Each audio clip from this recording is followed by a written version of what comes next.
따스한 봄 햇살이 내리쬐던 5월의 둘째 주 토요일, 지훈이의 초등학교 운동회가 있었다. 아침부터 서둘러 도시락을 준비하는 아내 윤정의 모습이 평소보다 활기차 보였다. 윤정은 평소 같으면 귀찮아했을 김밥 말기도 오늘은 유난히 정성을 들였다. 새 원피스에 평소보다 진한 화장까지. 나는 그저 운동회라는 특별한 날이라 생각했다. 오늘 지훈이 달리기 시합에서 꼭 이기길 바라. 윤정의 말에 고개를 끄덕였지만 사실 눈치채지 못했다. 그녀의 눈빛에 담긴 기대가 단지 지훈이를 향한 것만은 아니라는 사실을. 회사 프로젝트로 밤늦게까지 일한 탓에 내 눈에는 단지 운동회를 즐거워하는 평범한 주부의 모습으로만 보였다. 운동장에 도착했을 때 학부모들이 삼삼오오 모여 있었다. 매트를 깔고 자리를 잡은 뒤 나는 묵묵히 텐트를 설치했다. 내가 텐트 기둥을 조립하는 동안 윤정은 다른 학부모들과 대화를 나누기 시작했다. 지훈이 아빠세요?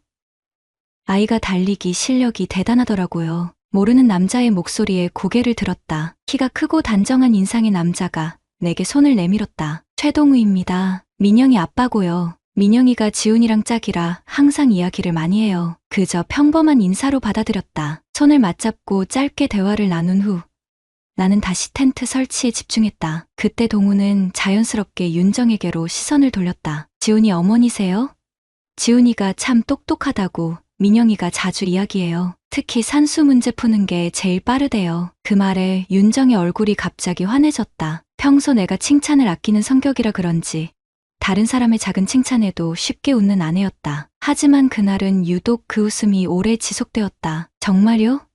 집에선 숙제하기 싫어하는 것 같았는데 그들의 대화는 계속 이어졌다. 나는 이따금 고개를 들어 그들을 바라봤지만 특별한 것은 느끼지 못했다. 단지 평범한 학부모들의 대화라고만 생각했다. 내가 진정 느꼈어야 할 것은 윤정의 목소리 톤이 평소보다 한음 높아졌다는 것, 그리고 그녀가 머리카락을 자꾸 쓸어넘기는 모습이었다. 운동회가 시작되고 지훈이의 달리기 시합이 있었다. 지훈이는 2등을 했고 우리는 아이를 격려했다. 점심시간이 되자 준비해온 도시락을 펼쳤다. 그때 동우가 다시 다가왔다. 저도 김밥 좀 나눠주실 수 있을까요?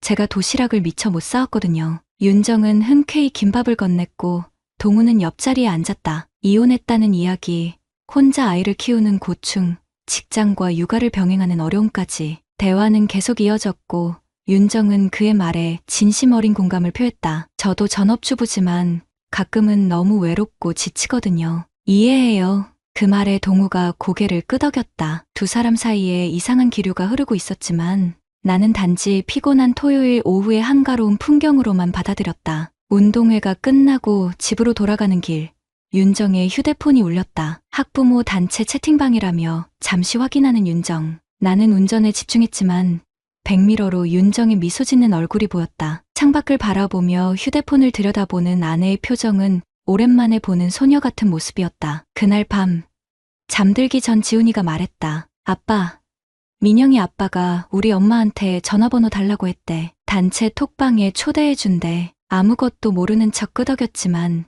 가슴 한구석이 살짝 불편했다. 해가 지고 달이 뜨듯 매일 반복되던 일상에 작은 균열이 생기고 있었다. 그때는 몰랐다. 그 균열이 얼마나 깊고 위험한 것인지. 운동회 이후 한 달, 아내의 일상에 미묘한 변화가 생겼다. 자주 울리는 카톡 알림음, 그리고 그 소리에 소리 없이 미소 짓는 윤정의 얼굴. 평소 같았으면 귀찮아했을 학부모 모임에도 적극적으로 참석하기 시작했다. 지훈이 친구들이랑 더 친해지라고 라는 말로 자연스럽게 넘겼지만 그녀의 화장이 조금씩 진해지고 있었다. 퇴근 후 현관문을 열 때마다 느껴지는 낯선 향. 처음에는 새로 산 섬유 유연제 향기라고 생각했지만 어느 날 윤정의 재킷에서 맡은 그 향은 분명 남자의 향수 냄새였다. 물어보고 싶었지만 그저 내 과한 상상일지도 모른다는 생각에 입을 다물었다. 민영이 아빠가 장 볼 때 도와준대. 혼자 애 키우느라 바쁜데도 너무 친절하지 않아? 식탁에 앉아 저녁을 먹는 도중 윤정이 무심코 던진 말에 숟가락을 드는 손이 잠시 멈췄다. 그녀의 목소리에는 나와 대화할 때는 없는 활기가 묻어났다. 이제 동우라는 이름은 저녁 식사 중에도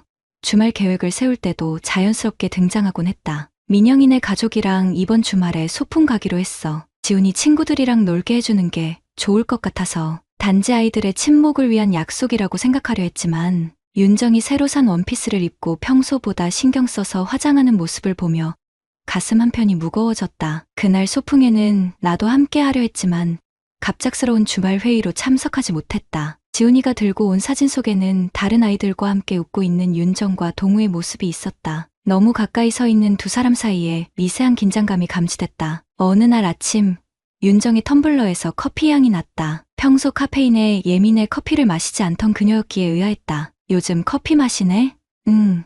민영이 아빠가 추천해준 거야. 생각보다 맛있더라. 그 말을 한 윤정의 얼굴이 살짝 상기된 것을 놓치지 않았다. 그날 이후 매일 아침 그녀의 텀블러에는 커피가 담겨 있었다. 출근길 학교 앞에서 아이를 내려주던 중 동우와 마주쳤다. 그는 나를 보자 자연스럽게 인사했지만 어쩐지 눈을 똑바로 마주치지 않았다. 그의 눈에는 묘한 승리감 같은 것이 스쳐 지나갔다. 진우 씨, 바쁘시죠?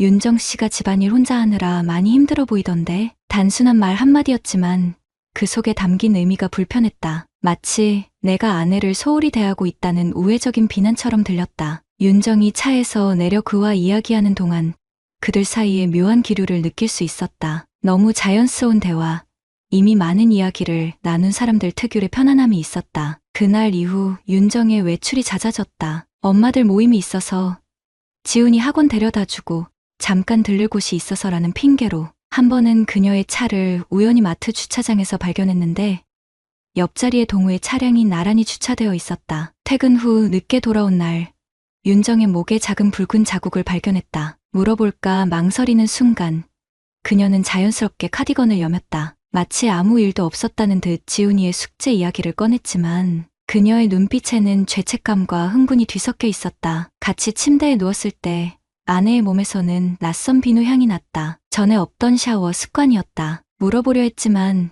대답이 두려워 침묵했다. 그날 밤 윤정의 휴대폰이 새벽에 진동했고 그녀는 화장실에 가는 척하며 메시지를 확인했다. 다음 날 학부모 모임에서 돌아오는 차 안에서 윤정이 말했다. 민영이네 이번에 이사 간대. 근데 이사 짐 정리할 사람이 없어서 내가 좀 도와주기로 했어. 그렇게 말하는 아내의 목소리에서 기대감을 감지했다. 정말 단순히 도움을 주는 것인지 아니면 더 깊은 무언가가 있는지 침착함을 가장하며 대답했지만 내 안에서는 이미 불안과 의심의 소용돌이가 일기 시작했다. 집에 들어서자 지훈이가 달려와 안겼다. 그 순간만큼은 모든 의심을 잊을 수 있었다. 하지만 식탁 위에 놓인 텀블러를 보는 순간 그 안에 담긴 것이 단순한 커피가 아님을 직감했다. 그것은 우리 가정의 균열을 상징하는 것이었다. 평범한 화요일 저녁이었다. 퇴근 후 거실에서 지훈이와 레고를 조립하고 있는데 현관문이 열리는 소리가 들렸다. 윤정이 귀가하는 소리였다. 최근 들어 학부모 모임이 잦아졌다며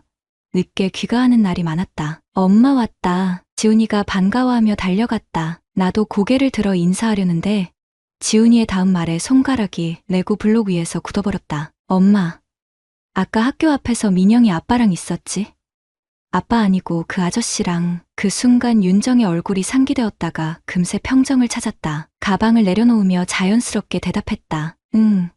민영이 책가방을 우리 지훈이가 잘못 가져와서 책가방 바꾸느라 잠깐 만났어. 지훈이는 아무렇지 않게 다시 레고로 돌아왔지만 나는 지훈이의 말을 곱씹었다. 지난주에도 비슷한 일이 있었다. 하교 시간에 동우와 함께 있는 윤정을 본 적이 있다는 이야기. 그때는 우연의 일치라고 생각했지만 이제는 단순한 우연으로만 보기 어려웠다. 식사 시간, 지훈이가 또다시 순진한 질문을 던졌다. 엄마, 오늘 민영이네 집에 놀러 가자고 했는데 갈 거야? 윤정의 젓가락질이 잠시 멈췄다. 눈을 피하며 대답했다. 글쎄, 엄마가 바쁠 것 같은데 다음에 가자. 지훈이의 표정이 실망으로 가득 찼다. 그 모습을 보며 내 마음 한구석이 아파왔다. 아이는 단지 친구와 놀고 싶었을 뿐인데 윤정의 반응은 마치 무언가를 숨기는 듯했다. 그날 밤 윤정이 먼저 자리에 든 후 그녀의 휴대폰을 확인하고 싶은 충동이 들었다. 10년 넘게 함께한 아내의 휴대폰을 몰래 확인한다는 것이 수치스럽고 비참했지만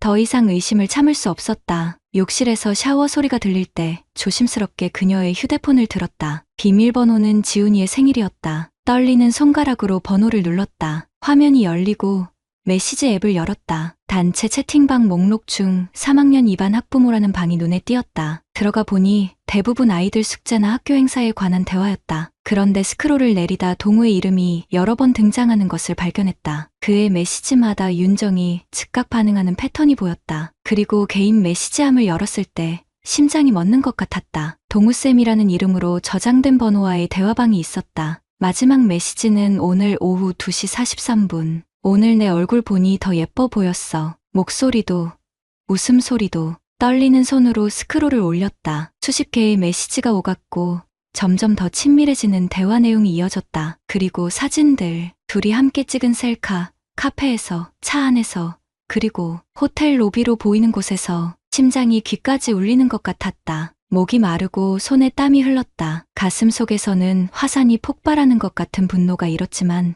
동시에 온몸에 한기가 느껴졌다. 아내가 다른 남자와 함께 있는 모습을 상상하자 속이 메스꺼워졌다. 가장 마지막 대화는 어젯밤이었다. 동우, 내일 같은 시간에 만날 수 있어? 윤정응. 지훈이 학원 데려다 주고 갈게. 보고 싶어. 그 순간 샤워실 문이 열리는 소리가 들렸다. 급히 휴대폰을 원래 자리에 놓고 침대에 누웠다. 심장은 여전히 미친 듯이 뛰고 있었다. 윤정이 들어오자 자는 척했지만 눈앞에는 계속해서 그 메시지들과 사진들이 아른거렸다. 다음날 아침 평소처럼 행동하려 했지만 쉽지 않았다. 아내를 바라볼 때마다 어제 본 메시지들이 떠올랐다. 그녀의 미소, 지훈이를 챙기는 모습, 모든 것이 이제는 다르게 보였다. 내가 믿고 사랑했던 아내의 이중생활, 그 현실을 받아들이기가 너무 고통스러웠다. 회사에 도착한 후에도 일에 집중할 수 없었다. 오랜 결혼 생활 동안 위기가 없었던 것은 아니지만 이런 배신은 상상도 하지 못했다. 점심시간 동료들과 식사하는 척하며 몰래 윤정의 위치를 확인했다. 그녀의 휴대폰 위치는 우리 집에서 30분 거리의 호텔 근처였다. 그때 깨달았다. 오늘이 화요일, 지훈이가 오후에 학원에 가는 날이었다. 그녀가 메시지에서 말했던 같은 시간이 바로 이 시간이었다. 사무실로 돌아와 컴퓨터 앞에 앉았지만 이젠 아무것도 할 수 없었다. 코앞의 모니터는 보이지 않고 귓가에는 지훈이의 천진난만한 목소리만 맴돌았다. 엄마, 아까 민영이 아빠랑 있었지? 9살 아들의 순수한 말 한마디가 열해 넘게 쌓아온 우리 가정을 무너뜨리고 있었다. 진실을 알게 된 후 이틀간 나는 완벽한 연기를 했다. 회사에서는 평소와 다름없이 일했고 집에서는 아무 일도 없다는 듯 지훈이와 놀아주었다. 내면은 폭풍우가 휘몰아치는데 겉으로는 고요한 바다를 연기해야 했다. 매 순간 윤정의 얼굴을 볼 때마다 그녀와 동우의 메시지들이 꼭 살아있는 뱀처럼 내 머릿속을 기어다녔다. 결정적인 증거가 필요했다. 셋째 날, 반차를 내고 일찍 퇴근했다. 윤정에게는 중요한 회의가 있어 늦는다고 말해뒀다. 그리고 평소 지훈이의 하교 시간이 지난 3시경, 차를 몰고 호텔 근처로 향했다. 호텔 건너편 카페에 자리를 잡고 기다렸다. 손에는 식은땀이 흐르고 심장은 터질 듯이 뛰었다. 4시 15분, 윤정의 차가 호텔 주차장으로 들어가는 것이 보였다. 그리고 10분 후, 동우의 차도 같은 곳으로 들어갔다. 사진으로 증거를 남겼다. 이제 확실했다. 내 눈앞에서 벌어진 일이었다. 1시간 반 동안 그 자리에 앉아 있었다. 감각이 무뎌진 채 카페 창문 너머로 호텔 입구만 바라보며 5시 50분, 동우가 먼저 나왔다. 그리고 10분 후, 윤정이 나왔다. 그들은 다른 시간에 나오려고 조심했지만 내게는 그 모든 것이 너무나 명확했다. 사진을 더 찍었다. 손은 떨렸지만 마음은 이상하게 차분해졌다. 마치 얼음물에 몸을 담근 것처럼 온기가 모두 사라진 느낌이었다. 그날 저녁 윤정은 예정보다 일찍 집에 도착했다. 평소와 다름없이 저녁 식사를 준비했다. 지훈이는 숙제를 하고 있었다. 모든 것이 너무 일상적이어서 오히려 비현실적으로 느껴졌다. 우리 셋이 식탁에 앉았을 때 가슴 속에서 무언가가 끊어지는 느낌이 들었다. 윤정이 평소처럼 지훈이에게 학교 일을 물어보고 나에게도 회의가 어땠냐고 물었다. 내 목에서는 소리가 나오지 않았다. 그저 고개만 끄덕였다. 침묵 속에서 식사를 하는 동안 내 손은 주머니 속 휴대폰을 꽉 쥐고 있었다. 마침내 지훈이가 식사를 마치고 자리에서 일어났을 때 나는 휴대폰을 꺼내 윤정 앞에 내려놓았다. 화면에는 오늘 찍은 사진들이 있었다. 윤정의 얼굴에서 모든 혈색이 빠져나갔다. 그녀의 눈에는 공포와 충격, 그리고 죄책감이 스쳐 지나갔다. 입을 열려고 했지만 아무 말도 나오지 않았다. 지훈이가 다시 식탁으로 돌아왔다. 눈치 빠른 아이는 즉시 분위기가 이상하다는 것을 감지했다. 윤정의 얼굴이 창백해진 것을 보고 걱정스러운 목소리로 물었다. 엄마, 괜찮아? 윤정은 자리에서 일어나 방으로 달려갔다. 현관에서 구두를 벗는 소리, 운동화 끈을 묶는 소리가 들렸다. 그녀가 집을 나가려는 것을 알았지만 나는 꼼짝도 하지 않았다. 지훈이가 어리둥절한 표정으로 나를 바라보았다. 아빠, 엄마 어디가? 아이를 바라보니 갑자기 눈물이 왈칵 쏟아질 것 같았다. 그의 순수한 눈빛, 아직 세상의 아픔을 모르는 그 눈동자에 내 심장이 무너져 내렸다. 지훈아, 엄마가 잠깐 나갔다 올 거야. 괜찮아. 목소리는 떨렸지만 최대한 평온하게 들리도록 노력했다. 지훈이는 엄마가 있는 방으로 달려갔다. 문을 두드리며 물었다. 엄마, 울어? 괜찮아? 방문이 살짝 열리고 윤정의 얼굴이 보였다. 화장이 번진 채 눈물로 얼룩진 얼굴로 지훈이를 안아주었다. 내가 방 앞에 서 있자 그녀는 나를 쳐다보지 못했다. 지훈이만 안고 속삭였다. 엄마 괜찮아. 조금 있다 올게. 그리고 윤정은 가방을 들고 집을 나갔다. 지훈이는 현관까지 쫓아나가 울먹이며 물었다. 엄마, 진짜 올 거지? 대답은 없었다. 문이 닫히는 소리만 들렸다. 나는 거실 소파에 털썩 주저앉았다. 온몸에 힘이 빠졌다. 지훈이가 울음을 참으며 내 옆에 앉았다. 작은 손으로 내 손을 꼭 잡았다. 아빠, 엄마랑 싸웠어? 나는 고개를 푹 숙이고 아이의 손을 꼭 쥐었다. 말하고 싶은 것은 많았지만 9살 아이에게 무슨 말을 어떻게 해야 할지 막막했다. 결국 입에서 나온 말은 잠시 침묵 후 나온 한마디였다. 그날 운동회에서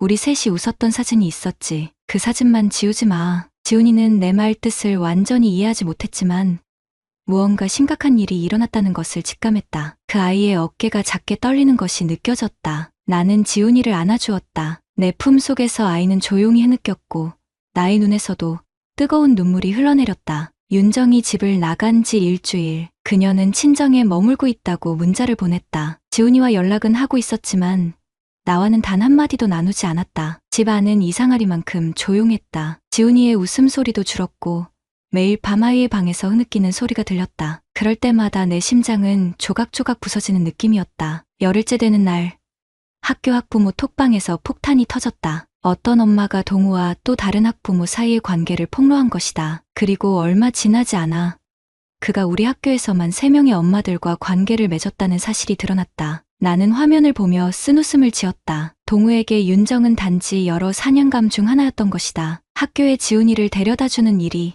이제는 고문 같았다. 다른 학부모들의 속삭임과 동정 어린 시선이 따라붙었다. 지훈이도 느꼈는지 매일 아침 학교 가기를 거부했다. 결국 아이의 담임 선생님과 상담 끝에 심리 상담을 받기로 했다. 첫 상담일, 지훈이는 말없이 상담실로 들어갔다. 상담사는 아이가 죄책감에 시달리고 있다고 말했다. 마치 자신 때문에 부모가 헤어진 것처럼 느끼고 있다는 것이다. 그 말에 가슴이 찢어지는 듯했다. 상담실을 나오면서 지훈이의 작은 손을 꼭 잡았다. 어떤 말로도 아이의 상처를 완전히 치유할 수 없다는 무력감이 밀려왔다. 변호사를 만난 건 그로부터 일주일 후였다. 이혼 절차와 함께 동우를 상대로 한 상간자 소송에 대해 상담했다. 변호사는 증거가 충분하다며 위자료 청구가 가능하다고 했다. 예상 금액은 3천만 원 정도. 돈이 중요한 게 아니었다. 내 가정을 무너뜨린 그 남자가 어떤 대가도 치르지 않고 새 사냥감을 찾아 떠난다는 것이 참을 수 없었다. 서류 작업을 마치고 돌아오는 길, 운동화 가게 앞을 지나다 멈췄다. 다음 주면 지훈이의 체육 시간이 시작된다. 새 운동화가 필요했다. 가게에 들어가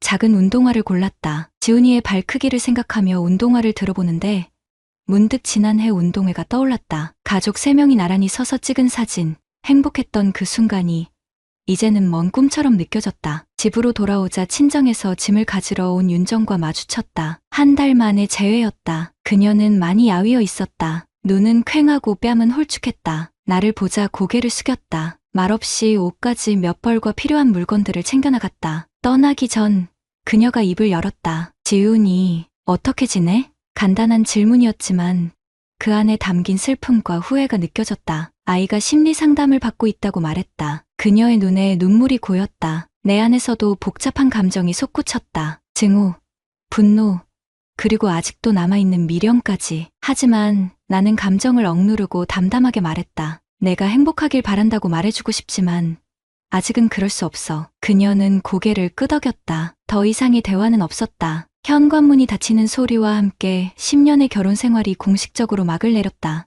이혼 조정 과정은 생각보다 순탄했다. 윤정은 모든 조건을 수용했고 양육권도 내게 넘겼다. 다만 주말에 지훈이를 만날 수 있게 해달라는 요청만 했다. 동우에 대한 상간자 소송도 시작됐다. 그는 처음에는 발뺌했지만 증거 앞에서 결국 인정할 수밖에 없었다. 그가 냉정하게 법정에서 단순한 실수였다고 말할 때 내 속에서 분노가 끓어올랐다. 하지만 법정에서는 감정을 드러내지 않고 담담하게 진술했다. 2달이 지난 어느 아침 법원에서 판결이 내려졌다. 동우에게 2,500만 원의 위자료를 지급하라는 판결이었다. 예상보다 적은 금액이었지만 중요한 건 돈이 아니었다. 그의 행동이 법적으로도 잘못되었다는 판단을 받은 것만으로도 위안이 되었다. 지훈이의 심리치료는 계속됐다. 조금씩 나아지고 있다는 상담사의 말에 안도했지만 여전히 아이의 눈빛에는 슬픔이 남아있었다. 학교에서는 이제 친구들과 어울리기 시작했지만 집에서는 종종 멍하니 창밖을 바라보곤 했다. 새학기가 시작되는 날 아침,